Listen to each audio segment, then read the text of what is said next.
தந்தை மகன் தூய ஆவியாரின் பெயராலே ஆமென். இறையேசுவில் பிரியமான சகோதர சகோதரிகளே, பொதுக்காலத்துடைய 15வது ஞாயிற்றுக்கிழமையிலே நாம் ஒன்று கூடி வந்திருக்கின்றோம். இன்றைய நாளினுடைய இந்த ஞாயிற்றுக்கிழமை செய்தியாக ஆண்டவர் அன்பா சட்டமா என்பதை நாம் சிந்தித்து பார்க்க ஆண்டவர் அழைக்கின்றார். சட்டங்கள் மனிதனுக்கு தேவை. மனிதனுடைய வாழ்விலும் நெறிமுறைகள், கட்டளைகள் அன்றாட வாழ்விலே நாம் பயன்படுத்தக்கூடிய வாழ்க்கையினுடைய ஒரு நீதிக்கு தேவை. ஆனால் அதே சமயத்திலே நாம் சட்டத்தையே முழுமையாக கடைப்பிடிப்பவர்களாக இருந்துவிட்டு மனித நேயத்தை நாம் மறந்து விடுகின்றோம். மனித மாண்பை நாம் உதறி தள்ளி விடுகிறோம். அதுதான் இன்றைய இந்த காலகட்டத்திலும் சரி, இயேசு வாழ்ந்த இந்த காலத்திலுமே யூத சட்டத்திலே இயேசு கடைபிடித்து வந்தார். ஆனால் அதே சமயத்திலே இந்த சட்டத்தில் இருக்கின்ற இந்த குளறுபடிகளை அவை நான் சிற்றெழுத்தோ புள்ளியோ இதை நான் மாற்ற வந்தேன் என்று நினைக்க வேண்டாம், மாறாக இதை நான் நிறைவேற்றவே வந்தேன் என்று அதனுடைய குளறுபடிகளை, தவறுகளை அவர் திருத்துகின்றார். காலத்தினுடைய அறிகுறிகளுக்கு ஏற்ப ஒவ்வொருவருமே நாம் செயல்பட வேண்டும் என்பதை ஆண்டவர் இன்றைக்கு நாம் ஒவ்வொருவருக்கும் கொடுக்கின்றார். இன்றைக்கு நிறைய மனிதர்களுடைய கேள்விகளே, சட்டங்களை நான் கடைபிடிக்கிறேன், எனக்கு திருச்சபை கொடுத்த நெறிமுறைகளை அன்றாட வாழ்க்கையிலே நான் இப்படித்தான் இருக்க வேண்டும், இதெல்லாம் சரிதான். ஆனால் அது நம்முடைய இதயத்திலிருந்து எழுதப்படக்கூடிய ஒரு சட்டமாக, இதயத்திலிருந்து பெறக்கூடிய ஒரு வாழ்வாக இருக்கிறதா என்பதை இன்றைய ஞாயிற்றுக்கிழமையிலே இயேசு சிந்தித்து பார்க்க அழைக்கின்றார். இன்றைய நற்செய்தி பகுதியை பார்க்கிறோம். நல்ல சமாரியமை ஆண்டவர் அருமையாக கொடுத்திருக்கிறார். குரு, லேவியர், நல்ல சமாரியர். குரு, லேவியர் இவர்களுமே சமூகத்திலே ஒரு மதிப்பு பெற்றவர்கள், சமூகத்திலே ஒரு அங்கீகாரம் பெற்றவர்கள். காரணம், நாம் பழைய ஏற்பாட்டிலே லேவியர் புத்தகத்திலே வாசிக்கின்றோம் எவ்வாறு செயல்பட வேண்டும், ஒரு குரு எப்படி இருக்க வேண்டும், லேவியர் எப்படி இருக்க வேண்டும் என்று தொடக்க நூல், அந்த பெண்டெட்ரிக் என்று சொல்லுகிறோமே அந்த நூல்களிலே நாம் படிக்கின்றோம். அந்த அளவுக்கு இந்த 5 நூல்களிலே ஒரு குருத்துவ வாழ்வு, லேவியருடைய கடமைகள் என்ன, அவருடைய பணிகள் என்ன என. காரணம், இந்த நோய்வாய்ப்பட்டவர்களை தொடக்கூடாது, அது தொட்டால் அது தீட்டு, இத்தகைய ஒரு தன்மைகள் இருந்த அந்த பழைய ஏற்பாட்டு காலங்களிலே அவர்களுடைய அந்த பாரம்பரியம் ஏன் அவர்கள் செய்யவில்லை? குரு கண்டுகொள்ளாமல் போய்விட்டார், லேவியர் கண்டுகொள்ளாமல் போய்விட்டார், நல்லா சமாரியரோ செய்தார். ஆனால் இங்கு அவர்கள் கண்டுகொள்ளவில்லை என்பதல்ல, மாறாக சட்டம் அவர்களை தடுத்தது.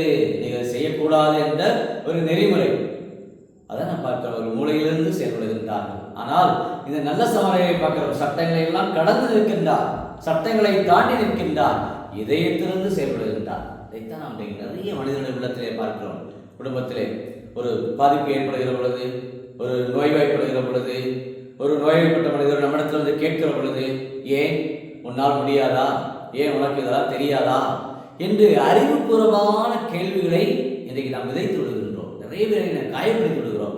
ஏன் உனக்கு படிக்க தெரியாதா, உன்னால் இவ்வளவு நாள் என்ன செய்த, ஏன் இப்படி நோயாளியாக கிடக்கிற, இது காரணம் யாரு என்று நாம் ஒரு சமூக பகுப்பாளர்களாக மாறிவிடுகிறோம். இதற்கு காரணம் யார்?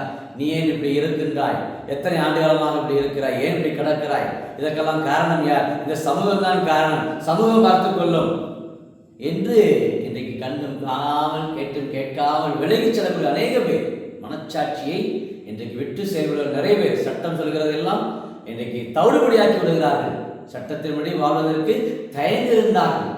இயேசு சொல்லக்கூடியது இதயத்திலிருந்து, மனச்சான்றிலிருந்து நீங்கள் செயல்பட வேண்டும் என்பதை இன்றைய நாளிலே நமக்கு சொல்கிறார். பார்க்கிறோம். அந்த நல்ல சமாரியன் பார்க்கிற சமூகத்தில் ஒதுக்கப்பட்டவன், ஓரங்கட்டப்பட்டவன், விலக்கி வைக்கப்பட்டவன். ஆனால் அவன் வந்து என்ன செய்கின்றான்? இயேசு அவரை உயர்த்தி பார்க்கிறார். காரணம், இதயத்திலிருந்து செயல்படுகிறார். குற்றுகிறார், அவனை தூக்குகிறார், சாவடி கொண்டு சேர்க்கிறார்.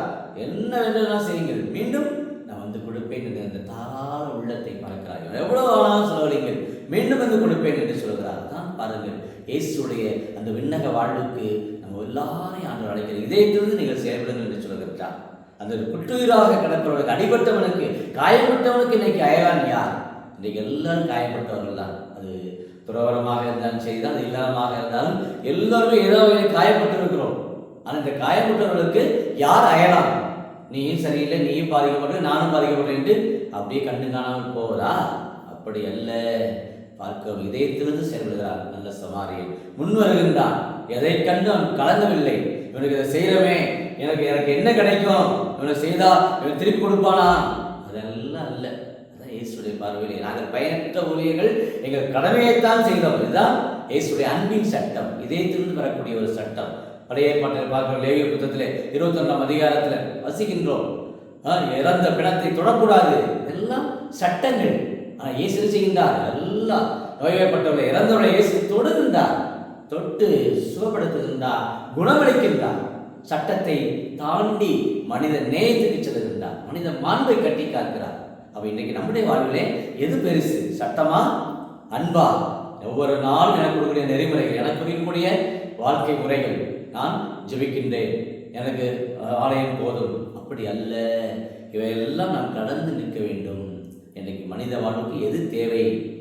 எந்த செயல்கள்? சின்னதிலே சகோதரர்கள் செய்த போதெல்லாம் எனக்கே சரி என்று சொல்லுகின்றார். நோயப்பட்டவர், கைவிடப்பட்டவர், அனாதை, இவர்களை நாம் பார்க்கிற பொழுது கனிவான பார்வை, இரக்கம் நிறைந்த பார்வையோடு இருக்க வேண்டும். வெறும் சட்டம் பெரிது, வேறு கடமைகள் பெரிது அல்ல. கற்பனைகளால் பழைய ஏற்பாட்டு சட்டங்கள் எழுதப்பட்டது மோசேயின் காலத்திலே. நான் என்ன சொல்கின்றார்? எரேமியா புத்தகத்திலே 31ஆம் அதிகாரம் 33ஆம் வசனத்திலே, இதோ ஆண்டவருடைய கட்டளைகள் உங்களுடைய இதயத்திலே, உள்ளத்திலே பதிப்பேன் என்று சொல்கின்றார். இதயத்திலே எழுதி வைப்பேன் என்று சொல்கிறார். தான் இதயத்தோடு எல்லான இதயத்தை எடுத்துவிட்டு சதையான இதயத்தை பொறுத்துவேன் என்று சொல்கிறார். இன்றைக்கு நிறைய இதயங்கள் இன்றைக்கு நொறுங்கி போய்விட்டது. ஒன்று செயலே வேண்டாம், நான் யாருக்கும் எதையும் செய்யக்கூடாது, யாருக்கு எந்த நட்சயம் செய்ய மாட்டேன், வேண்டாம். கண்ணு காணாமல் எத்தனை பேர் பாதிக்கப்பட்டு கிடந்தாலும் சொல்லக்கூடிய அநேக பேர். அதே சமயத்தில் நல்ல இதயம் கொண்ட மனிதர்களும் இன்றைக்கு இருக்கிறார்கள். ஒரு பாதிப்பு என்றால் உடனடியாக அவர்களுக்கு என்ன செய்ய வேண்டும் என்று செய்யக்கூடிய மனிதர்களும் இருக்கிறார்கள்.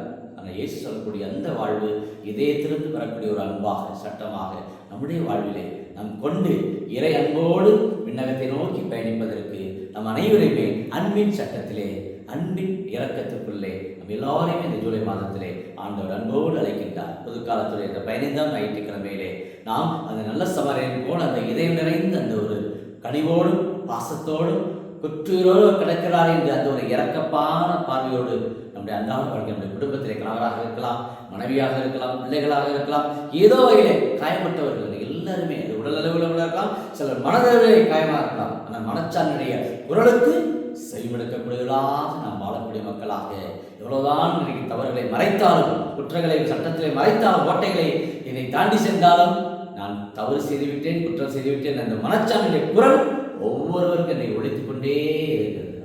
நல்ல சமரனுடைய அந்த இதயத்திலிருந்து வரக்கூடிய நற்பண்புகள், பிறருக்கு செய்யக்கூடிய நம்ம ஒரு தாராள உள்ளம் இன்னைக்கு நம்ம இடத்துல எல்லாரிடத்துல இருக்கிறது. அத்தகைய ஒரு இதயத்தை ஆண்டவரிடத்தில் திருப்பலியில் நாம் இன்னைக்கு ஆண்டவரிடத்தில் வேண்டுவோம். நிச்சயம் ஆண்டவர் ஞாயிற்றுக்கிழமையிலே ஆண்டவர் நமக்கு நிறைவாய் அந்த ஆசீர்வாதங்களை தருகிறார். ஜெபிப்போமாக. அன்பின் பரலோக பிதாவே, அப்பா இயேசுவே, அருமையான இந்த நாளுக்காக நன்றி கூறுவோம். புது காலத்துடைய இந்த 15ஆம் ஞாயிற்றுக்கிழமையிலே ஒன்று கூடி ஜெபிக்குவதற்கு எங்கள் உள்ளங்களிலே இதோ நாங்கள் சட்டத்தை கடந்து மனித நேயத்தோடு வாழ, அன்போடு வாழ இந்த நல்ல சமரி இவ்வாறு முன்னின்று தாராள உள்ளத்தோடு எதையும் எதிர்பார்க்காமல் அவனுக்கு தேவையிலே என்று காயப்பட்டவனுக்கு ஒரு அயலானாக, தோழனாக, அந்த துன்பரும் அந்த ஒரு ஊழியராக அவனோடு நின்று கை கொடுத்து தூக்கி எடுத்து அவனை தொட்டு அவனை சாவடி கொண்டு போய் சேர்த்து மருந்து கொடுத்து அவனை காப்பாற்றியது போல இன்றைக்கு அநேக மக்களை இன்றைக்கு என்னை யார் மருத்துவமனைக்கு அழைத்து செல்வார்கள், என்னை யார் எனக்கு இந்த நோயில் இருக்கிற பொழுது என்னுடைய குடும்பத்தை எனக்கு யார் உதவி செய்வார்கள் என்று அநேக பேர் இன்றைக்கு குடும்பத்தில் காயப்பட்டவர்களாக கிடக்கிறார்கள். அநேக பேர் சொல்லால் செயலால் இன்றைக்கு காயப்பட்ட உள்ளங்கள் என்னை யார் ஆற்றுவார்கள், என்னை யார் ஆற்றுப்படுத்துவார்கள், ஆறுதல் சொல்வார்கள் என்று கலங்கி போயிருக்கிற பிள்ளைகள் அநேக பேர் குடும்பத்தில் கணவராக இருக்கலாம், மனைவியாக இருக்கலாம், பிள்ளைகளாக இருக்கலாம், கலங்கி போயிருக்கிற பிள்ளைகள் அநேக பேர் ஆண்டுடைய கரங்களிலே இந்த நாளை ஒப்புக் கொடுப்போம். காயப்பட்டவர்களுக்கு நாம் இன்னைக்கு ஒரு அயலனாக, தோழனாக, தோழியாக இன்னைக்கு எல்லோரும் இணைந்து அந்த இறக்க உணர்வோடு வாழ, இவனே கடவுளுக்கு ஏற்ற ஒரு மனிதனாக சென்றார் என்று நல்ல சமயனை ஆண்டவர் ஏற்புடையவராக இருந்தது போல இன்னைக்கு ஒவ்வொருவருமே கடவுளுக்கு ஏற்புடையவராக வாழ அருள் வேண்டி இந்த நாளை ஆண்டோடு ஒப்புக் கொடுத்து இறை வல்லமை நம்மை பாதுகாக்கும்படி கிறிஸ்து வழியாக மன்றாடுகிறோம்.